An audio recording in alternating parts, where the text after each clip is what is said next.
Hi mga ka-chismis friend! Welcome back to my YouTube channel. Matapos ang revelasyon sa relasyon ng Cyril, marami ang Cyril fans na umaasa na magkakaayos ang dalawa. Alang-alang na lang sa kanilang baby Bia. Sa darating na 1-year-old ni Bia ngayong April, umaasa ang mga fans na magpapakita o magpaparamdam si Skostakli.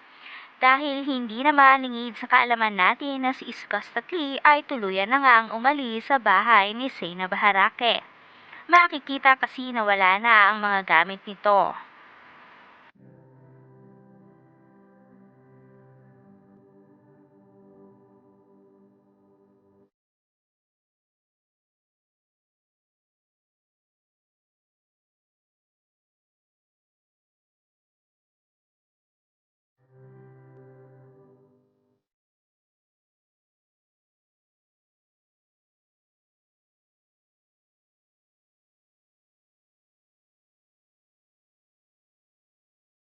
Ngunit tila ngayon ay nagparamdam na nga si Iskostakli sa social media.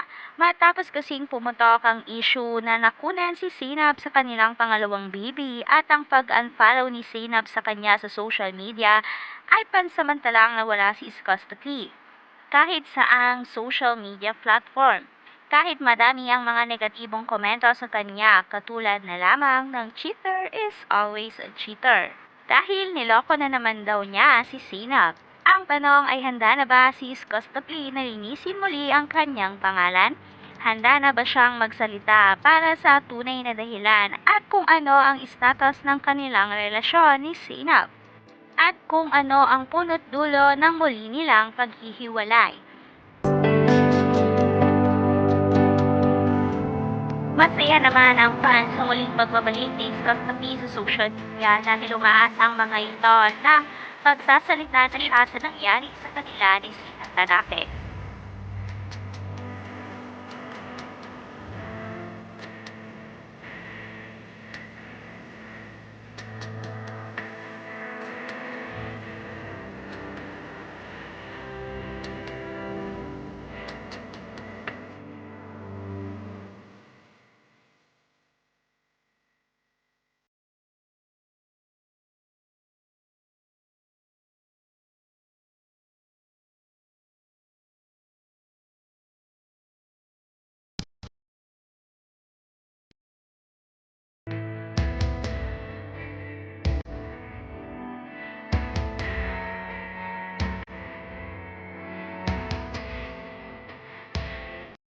Samantala, blooming at ready to move on na nga daw si Zainab Harake.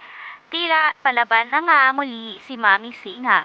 Dahil nga ba ito sa ginawa muli sa kanya ni Daryl?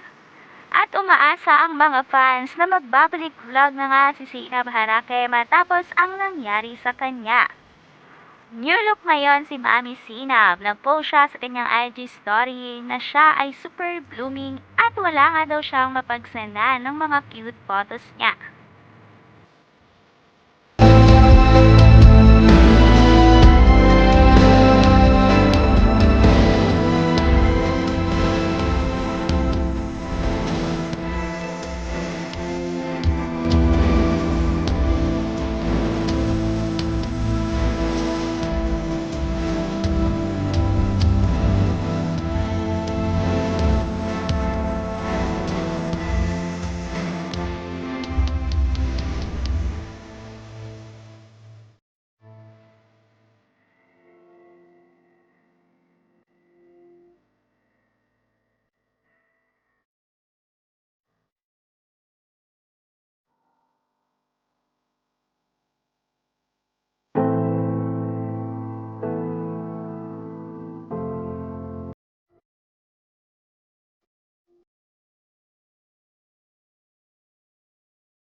At sa IG story nga ni Daryl ay kumpirmado na wala na ito sa bahay ni Sinab Harake. Makikita kasi na new background na kung saan siya ngayon tumutuloy.